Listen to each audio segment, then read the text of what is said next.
Hello everyone, welcome to this amazing platform of our channel Panesha for Competitive Examinations and I am Piyush। तो इस particular session में हम discuss करेंगे IB ACI और 2 की जो एक्सपेक्टेड कट ऑफ है। इसके अलावा जो हम डिस्क्रिप्टिव मेंटोरशिप प्रोग्राम रन करने वाले हैं अगले एक हफ्ते में, उसके बारे में मैं आपको इन्फॉर्मेशन वगैरह दूंगा, जो कि लास्ट वीडियो में आपके डाउट्स वगैरह थे। और बहुत से बच्चे बोल रहे थे कि सर हमें आप एक्सपेक्टेड कट ऑफ बता दो। देखो, मैं आपको पहले दो तीन चीज़ें क्लियर कर दूं कि personally I do not like this system of doing cut off prediction. ठीक है, तो आपको भी इसको बहुत ज़्यादा दिल पे नहीं लेना है, मैं तो लेता ही नहीं हूँ। तो ये बनाने का सिर्फ एक मोटो है कि आपको बेसिक सा आइडिया पड़ जाए कि सर अगर हमारे इतने मार्क्स के ऊपर आ रहे हैं या फिर जो भी हमारे मार्क्स हैं उसके ऊपर आ रहे हैं, तो हम एटलीस्ट डिस्क्रिप्टिव की तैयारी अच्छे से कर सकते हैं। अब होगा एक्चुअल में क्या कि जो मैं कट ऑफ प्रेडिक्ट करूंगा उससे दो तीन नंबर नीचे भी जा सकती है। तो ये मत समझिएगा कि मैंने अगर ये कट ऑफ प्रेडिक्ट कर दी तो भैया ये ही जाएगी, पत्थर की लकीर होगी, फलाना हो गया, ढिमकाना हो गया। ठीक है। दूसरी चीज़ कि हमारे पास में अभी जो डेटा है वो 70,000 प्लस बच्चों का है, जो कि हमने रैंक मित्रा से लिया हुआ है। मैं आपको एक बार हमने जहाँ जहाँ से एनालिसिस किया है उसके मैं सोर्सेस बता देता हूँ, जिससे आपको क्लैरिटी होगी। इसके अलावा हमने और दो तीन साइट से भी डेटा लिया है, जहाँ पर एक में था 15,000 से ज़्यादा बच्चों का डेटा और एक जगह था आपका अराउंड 17 to 18,000 बच्चों का डेटा। ठीक है। तो सबसे ज़्यादा रैंक मित्रा का ही डेटा है, और ये डेटा मतलब वेरीफाइड होते हैं, ऐसा नहीं है कि गलत डेटा होगा यहाँ पे। बिकॉज ये जो आंसर कीज़ हैं वो सबमिट करा रहे होते हैं, and we can trust on that, है ना। अच्छा, अब इन्होंने जो सब बच्चों का डेटा आउट किया है 70,000 में से, वो 47,000 प्लस बच्चों का डेटा इन्होंने खुद जो है पर्सनली आउट किया हुआ है। दैट इज इनकी पीडीएफ है रैंक मित्रा की। एंड इसके अलावा हमने और जो स्टूडेंट्स हैं मेरे, उनका मैंने यहाँ पर डेटा अलग से डाल के भी चेक कराया कि भाई क्या यहाँ पे सिचुएशन है। तो उस बच्चे की रैंक ये बन रही है 79,044 बच्चों में से। ठीक है। तो यानी कि करंटली हम जो बात कर रहे हैं वो 79,000 प्लस का डेटा ही है एक तरीके से, राइट। अराउंड 80,000 का मान के चलो कि हमारे पास में जो सैंपल साइज है वो ठीक ठाक है। और जब सैंपल साइज ठीक ठाक होता है तो हमारी कट ऑफ प्रेडिक्शन भी एक ठीक ठाक वे में चलेगी। अगर आपने स्टैटिस्टिक्स पढ़ी है तो चीज़ें ऐसे ही काम करती हैं, उसमें थोड़ा बहुत लोचा पड़ेगा वही दो तीन नंबर का। ठीक है। तो ये पूरा सिनारियो है। अब मैं बहुत ज़्यादा डिटेल में नहीं बताऊंगा कि हमने क्या चीज़ें करी हैं क्या नहीं करी हैं। आपको जो जो समझना है आप बस वो समझिएगा। अब अभी के टाइम पे जो वैकेंसीज हैं आपकी वो 3,000 के लमसम है, और यूआर की वैकेंसीज आई गेस 1,300 के अराउंड है। ठीक है। And to be precise I guess ये 3,717 है आपकी टोटल वैकेंसीज, और जो यूआर की है वो 1,573 है ना। इस तरीके की कहानी है। अब देखिए, सबसे बड़ा जो फैक्टर अगर हम लास्ट ईयर से कंपैरिजन करते हैं, जो कि आपका 2023 ईयर में वैकेंसी आई थी, वो ये था कि आपकी जो वैकेंसीज थी वो 990 थी। ठीक है। और जो बच्चे टीयर टू के लिए बुलाए गए थे वो थे आपके 9900 के अराउंड। ठीक है। अगर हम इसको मोटा माटी 10,000 भी पकड़ लेते हैं, तो आपका देखो जो कट ऑफ वहाँ पे वरी करी थी वो करी थी 47 मार्क्स से 54 के बीच में। अब ये भी कट ऑफ कोई ऑफिशियली आउट नहीं होती है, हम भी ये बच्चों से ही पूछ के हमें पता चलता है कि भाई इतनी कट ऑफ के अराउंड जो है गई होगी। तो जो टफेस्ट शिफ्ट थी उसमें 47 के ऊपर जो बच्चे थे वो सिलेक्ट हुए थे 47 से लेकर के, और जो आपकी सिंपलेस्ट शिफ्ट थी उसमें 54 बच्चे। अब आप एक बात देखिए, यहाँ पर जो एग्ज़ाम का लेवल था, ये जो आपका एग्ज़ाम का लेवल था वो बहुत अच्छा था, और इसमें मैथ्स के क्वेश्चंस भी काफ़ी अच्छे थे, जीके के भी अच्छे थे, और करंट अफेयर के भी अच्छे क्वेश्चंस थे, यानी कि स्टेटमेंट बेस्ड क्वेश्चंस थे। और अगर आप देखोगे कंपैरेटिवली जो इस बार का पेपर आया है, आंसर कीज अगर आप देखेंगे मिला करके खुद से भी देखेंगे, तो आपको दिखेगा कि ये जो लेवल था, अगर हम इसे हार्ड लेवल बोलेंगे, तो इस बार जो एग्जामिनेशन आया है वो मॉडरेट लेवल का ही आया है ना। बहुत ज़्यादा ऐसा नहीं है कि उन्होंने बहुत अलग सी चीज़ें पूछी हों। इस बार ठीक ठाक चीज़ें उन्होंने पूछ रखी थी पेपर में। ठीक है। ये कहानी है। अच्छा जी, अब इस बार जो आपके बच्चे हैं वो बुलाए जाने हैं 37,170, है ना। यानी कि अराउंड 38,000 के लमसम जो है बच्चे बुलाए जाएंगे for tier two, that is your descriptive. ठीक है। तो अब यही आपको देख के समझ में आ रहा है कि ये तो भाई 3 गुने से भी ज़्यादा हो गया, 3 टाइम से ज़्यादा, मतलब अराउंड 3 टाइम्स तो आपको दिख रहा है सीधा सीधा कि ये इतने बच्चे बुलाए जाने वाले हैं। तो ऑफ कोर्स इस पे कट ऑफ का जो है इम्पैक्ट ऑब्वियसली पड़ेगा। दूसरी बात कि इस एग्ज़ाम के लिए एसएससी के बच्चे भी अपीयर होते हैं, यूपीएससी के भी अपीयर होते हैं। इसका वो बताने का क्या मतलब है, जो एसएससी का बच्चा है वो मैथ्स और रीजनिंग में अच्छा अटेम्प्ट करेगा। ठीक है।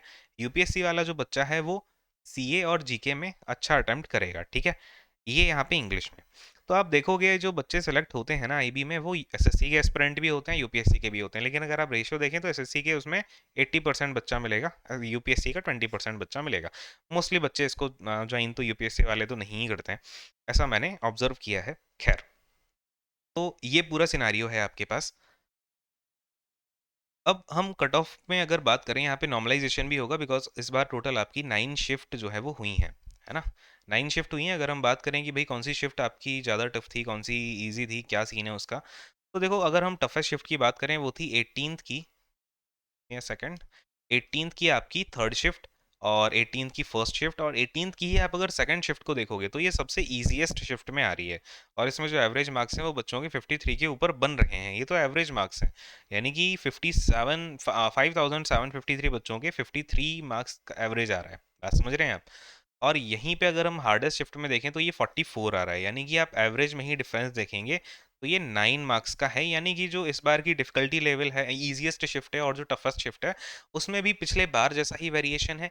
यानी कि कट ऑफ में जो आपका डिफरेंस है, यानी कि अलग अलग शिफ्ट की कट ऑफ में डिफरेंस आपको अगेन 9 से 10 नंबर का देखने को मिलेगा। अब जो आपका दो तरीके से नॉर्मलाइजेशन होता है, पता ही होगा आपको। एक तो इक्वी परसेंटाइल मेथड होता है। इक्वी परसेंटाइल मेथड में क्या होता है कि आपके मार्क्स आपको डिक्रीज होते दिखेंगे, है ना। तो इस बट आईबी में ये फॉर्मूला यूज नहीं किया जाता। यहाँ पर आपके जो होंगे, जैसे इजीएस्ट शिफ्ट में आपकी इसमें मतलब मार्क्स कम नहीं होते हैं, 99% केसेस में नहीं होते हैं। ऐसे ग्राफ है तो वो बढ़ता जाएगा कि हार्ड शिफ्ट में मार्क्स बढ़ा देंगे, लेकिन ये ग्राफ का एक पॉइंट होता है, जैसे कि इतने मार्क्स के अगर आपके अंदर नंबर आ रहे हैं तो वो घटेंगे फिर, है ना।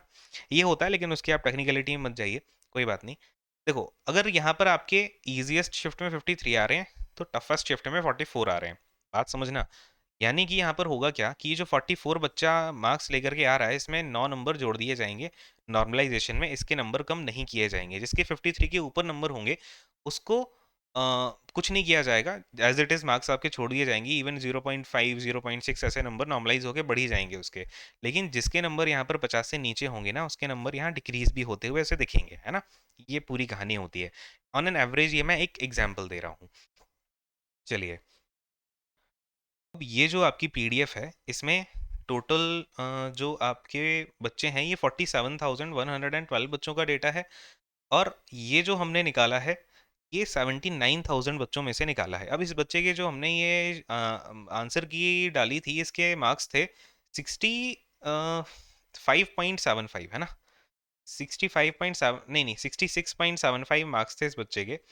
और इसकी रैंक आ रही थी 2598। ये है इसकी रॉ रैंक, है ना। अब क्योंकि इस बच्चे का एग्जाम था सबसे इजीएस्ट शिफ्ट में, है ना, इसलिए मैंने इजीएस्ट शिफ्ट वाले बच्चे का यहाँ पे एग्जाम्पल लिया है। तो आप देखेंगे कि इसकी रैंक 2598, यानी 2600 से लेकर के रैंक इसकी कितनी खिसक रही है, 7000 पे आ जाती है। यानी कि इसकी रैंक में सीधा 2 टाइम्स का डिफरेंस देखने को मिलता है जब आप इसको नॉर्मलाइज करेंगे। बात समझ पा रहे हैं? तो नॉर्मलाइजेशन का बहुत बड़ा खेल है यहाँ पर। इसके बाद आप ये लगा लो, नॉर्मलाइजेशन में आए इस बच्चे के तकरीबन तकरीबन अगर ये 66 ला रहा है, तो इसके 60 मार्क्स के लमसम इन्होंने लेकर के चले हैं, है ना। तो ये 6 नंबर के अंदर 3000 बच्चे इसमें दिख रहे हैं हमें, जब हमने 80,000 बच्चों का सैंपल साइज लिया है। और यहीं पे अगर हम नॉर्मलाइजेशन का फॉर्मूला भी अप्लाई करते हैं जो इन्होंने दे रखा है, उस हिसाब से अगर आप कट ऑफ देखेंगे भी, तो यार जो नंबर ऑफ टाइम्स बच्चे ले रहे हैं ना, वो सिग्निफिकेंटली बहुत ज़्यादा है। और जो शिफ्ट का यहाँ पे आपको वेरिएंस देखने को मिल रहा है कि पहले से जो पहले हार्ड शिफ्ट थी सारी की सारी, बट इस बार जो क्वेश्चंस हैं वो थोड़े से यहाँ पे हार्ड से मॉडरेट लेवल में आ रहे हैं, है ना। बट इसका इतना ज़्यादा फर्क पड़ेगा नहीं। क्यों नहीं पड़ेगा? क्योंकि नंबर ऑफ स्टूडेंट्स जो अब लिए जाने वाले हैं ना, नंबर ऑफ स्टूडेंट्स जो कि 2 टाइम्स हम सॉरी 10 टाइम्स लेने वाले हैं इस बार, वो बहुत ज़्यादा है, वो 37,000 प्लस है। ठीक है।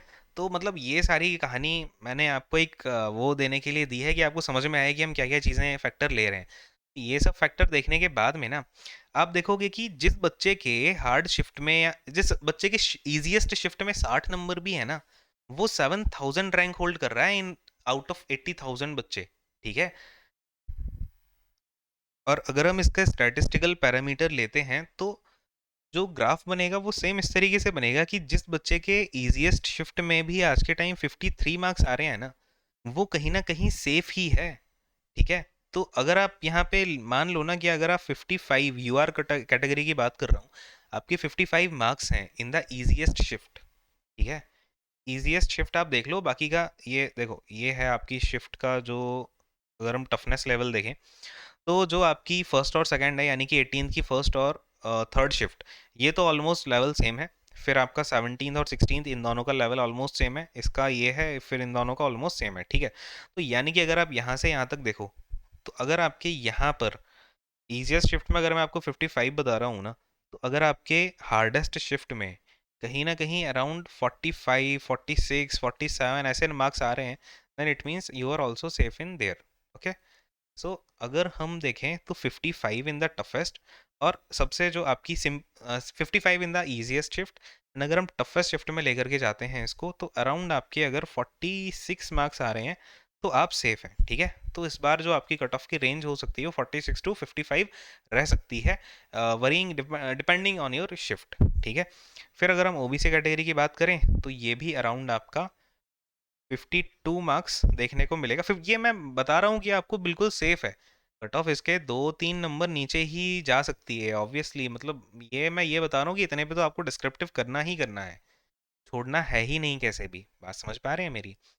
फिर SC ST कैटेगरी की बात करते हैं तो ये आपके रह जाएगा अराउंड 44, और ये आपका अराउंड 42, ठीक है। ये आपका लमसम लमसम रहेगा। बाकी PWD कैंडिडेट्स का इतना डेटा है नहीं, ESM का भी नहीं है, तो इसके बारे में प्रेडिक्शन करना मुश्किल है।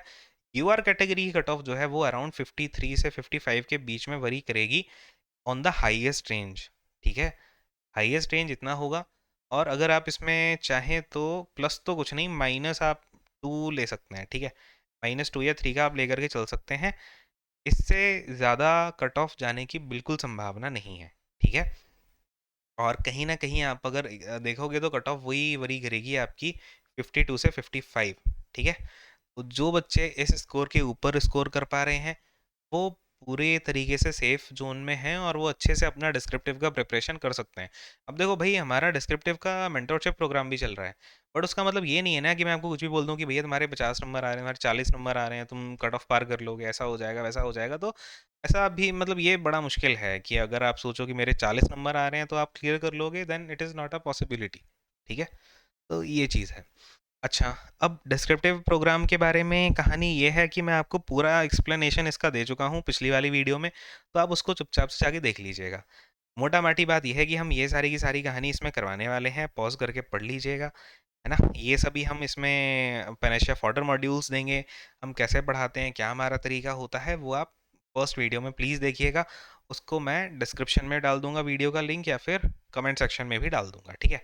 और इनका हम इन सभी टॉपिक्स का फॉर्डर मॉड्यूल देने वाले हैं, और बाकी जो भी कहानी है, बिकॉज फाइट देखो इसमें डिस्क्रिप्टिव में आपको अच्छे मार्क्स लेके आने ही होंगे। जब आप मैक्सिमम मार्क्स अपने डिस्क्रिप्टिव में स्कोर करोगे, फिर आपका इंटरव्यू आएगा, उसमें आप अच्छे मार्क्स स्कोर करोगे, तब जाकर के आपको बहुत अच्छी एज मिलेगी आपके पूरे, क्योंकि ओवरऑल ऐड होना है ना, आपका टियर 1 के मार्क्स ऐड होंगे, फिर आपका डिस्क्रिप्टिव का भी मार्क्स ऐड होगा, फिर आपका इंटरव्यू का भी ऐड होगा, है ना। कई सारे बच्चे तो डिस्क्रिप्टिव में 33 से नीचे ही मार्क्स में निपट जाते हैं, तो ऐसा भी नहीं, मतलब 33% जो आपका पासिंग क्राइटेरिया है उसमें उसके नीचे ही निपट जाते हैं, तो don't do that please, okay.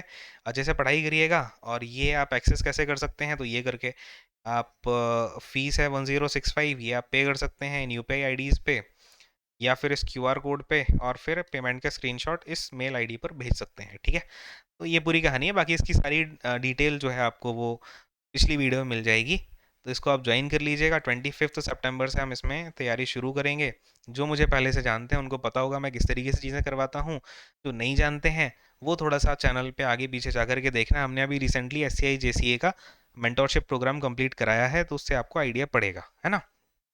And बस फिलहाल इस सेशन को एंड करता हूँ। आई होप आपके डाउट्स क्लियर हो गए होंगे, कोई डाउट रहता है तो कमेंट करिएगा। Thank you so much, God bless you all, take care and bye bye.